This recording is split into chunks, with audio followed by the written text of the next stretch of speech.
gentlemen, and welcome to Unit 7 in our course on the history and theology of the Eucharist.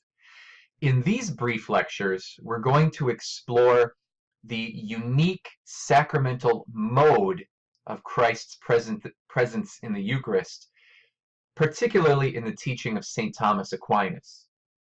Now, you'll remember from a previous class that there was this question in the earlier disputes about the Eucharist, about the relationship between Christ's natural body and his Eucharistic body. This was some of the questions coming up in the 9th century, and then again in the 11th century with Berengarius. What's the relationship between the body born of Mary that died on the cross and the body we receive in the Eucharist? Are they completely identical? How can we affirm the identity, the oneness of the natural body of Christ and the Eucharistic body? How can we affirm that identity if it's plain to us that the Eucharist is under the appearance of bread and wine? There seems to be some difference that we have to give an account for. And here's where this teaching of St. Thomas Aquinas becomes important. That yes, the Eucharistic body is the body of Christ. It is the same Christ that was born of Mary and that suffered on the cross. So it is a real presence.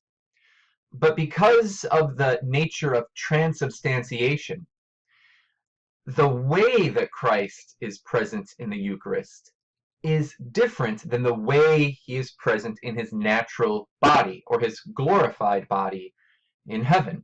And so it's a different mode of presence. And so this is kind of the key that helps to solve some of those earlier Eucharistic controversies.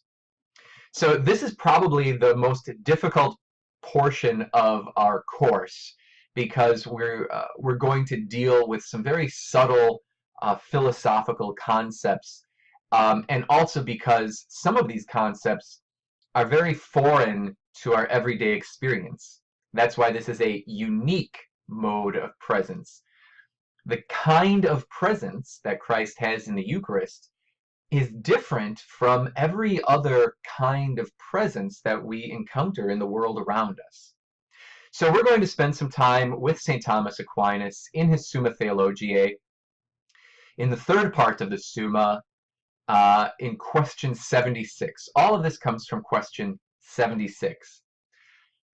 By the time we get to question 76 in the third part of the Summa, St. Thomas has already explained the conversion of the substance of bread and wine to the substance of Christ's body and blood in transubstantiation.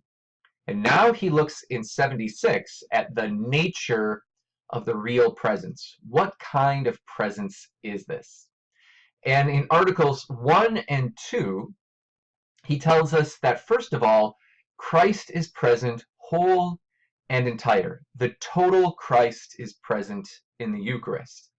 And we'll see the whole Christ is present in each species of bread or wine.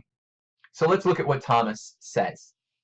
He tells us it is absolutely necessary to confess, according to the Catholic faith, that the entire Christ is in this sacrament. So he tells us this is his conclusion, in a sense. The whole Christ, the entire Christ, is present in the sacrament of the Eucharist. But then he says, yet we must know that there is something of Christ in this sacrament in a twofold manner. Now this becomes important. Not only is the mode of Christ's presence in the Eucharist unique, but Christ's presence in the Eucharist is in a twofold manner. That is, Christ is not present entirely in the same way. The different, what's the right word? The different parts of Christ, or the different components that go up to make the entire Christ are not all present in the same way. So he says again, we must know that there is something of Christ in the sacrament in a twofold manner.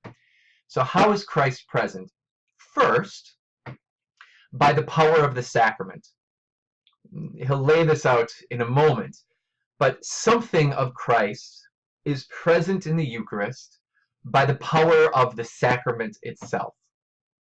Then he says, secondly, from natural concomitance. Now this is an important term, and this will help explain various parts of our Eucharistic doctrine. Concomitance means natural accompaniment. It means where there's one thing, another thing always goes along with it. So again, here in America we have a saying, perhaps you have it in India too, we have a saying, where there's smoke, there's fire, right? So I might use this if my son, he's 3 years old, if he makes a mess, right, and his toys are all over his room, and my wife says, did you see this? It's a mess in here. And I might say, well, where there's smoke, there's fire. So it's a saying. It means where there's a 3-year-old, there's a mess. These two things go together, right? It's even stronger than that, this concomitance. It's two things that are really united, always. Where you have one of them, you always have the other. So where you have triangles, you have 3 sides. There's a natural concomitance there. So something of Christ is present in the Eucharist by the power of the sacrament, and something is present by this natural accompaniment. So let's see what he means by that. By the power of the sacrament, this first way, there is under the species of this sacrament that into which the pre-existing substance of bread and wine is changed, as expressed by the words of the form. That is, by the words, this is my body, or this is my blood. Now, that's a complicated sentence. So in this first way of being present, there is under the species, that is, under the appearances of bread on the one hand, and under the appearances of wine on the other, there is, by the power of the sacrament, present that which the form expresses. So with the bread, the form is, this is my body. Meaning, by the power of the sacrament, under the appearance of bread is Christ's body. And by the power of the sacrament, under the wine, is present Christ's blood. Right? That is by the power of the sacrament. Each species contains Christ's body under the appearance of bread, or blood under the appearance of wine. But he says, from natural concomitance, there is also in this sacrament that which is really united with that thing wherein the aforesaid conversion is terminated. So that says, the bread, the substance of bread, becomes the substance of Christ's body by the power of the sacrament. But by natural concomitance, by this natural accompaniment, whatever is really united with Christ's body is also present, which would be his soul, his divinity, right? The entire Christ. By the power of the sacrament, under the appearance of wine, we have the substance of Christ's blood. But by natural concomitance, by this accompaniment, we have everything that is really united to Christ's blood, which is his body and his divinity, the whole Christ. So Thomas says, for if any two things be really united, then wherever the one is really, there must the other be also. And we know that right now, Christ is really united in his full person, body, blood, soul, and divinity, right? Christ is truly and really whole and entire where he is. And therefore, wherever his body is, there is the whole Christ. And wherever his blood is, there is the whole Christ. So Thomas then goes on even further and says, it must be held most certainly that the whole Christ is under each sacramental species, yet not alike in each. Right? This follows upon this natural concomitance. Not only is Christ present whole and entire simply in the Eucharist, but under each species. This is saying when I receive the host, I am receiving the entire Christ. When I receive from the chalice and receive the precious blood, I am receiving the whole Christ. Christ is whole and entire under either and both sacramental species. This is why it's possible to receive only the sacred host and receive the entire Christ. Or if, say, one has an allergy to wheat bread or to wheat and cannot receive the host, that person could receive from the chalice alone and receive the whole Christ. So Thomas says, for the body of Christ is indeed present under the species of bread by the power of the sacrament. Right? We saw that in the last slide. The body of Christ is indeed present under the species of bread by the power of the sacrament, while the blood is there from real concomitance, and likewise the soul and the Godhead of Christ. So the whole Christ is present through in different ways, right?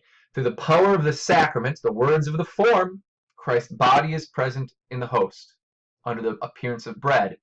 But by this natural accompaniment or concomitance, the entire Christ is present.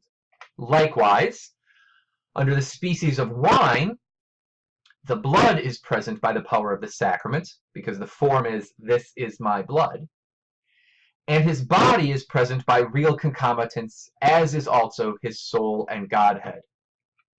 And Thomas explains this. Because now Christ's blood is not separated from his body as it was at the time of his passion and death. So he's saying right now, as Christ exists in glory, he is whole and entire. His body is not separated from his blood as it was when he suffered on the cross. And in fact, they are united. And so because of this, by natural concomitance, where his body is, there also is his blood and soul and divinity. Right? And Thomas has this interesting hypothesis.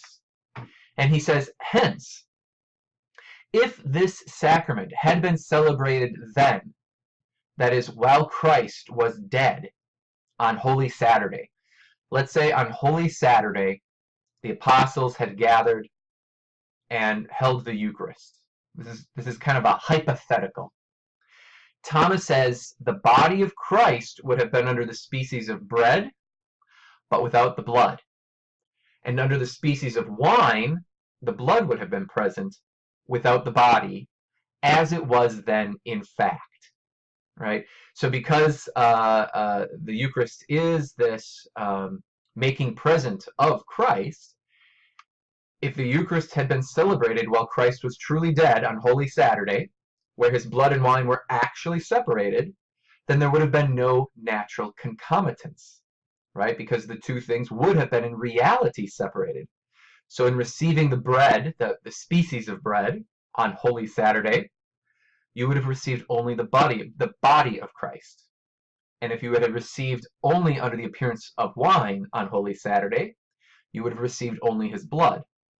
But as it is now Christ risen, dies no more, and he is truly united, and so we receive the whole Christ, whole and entire in the Eucharist, and we receive the whole Christ under either species.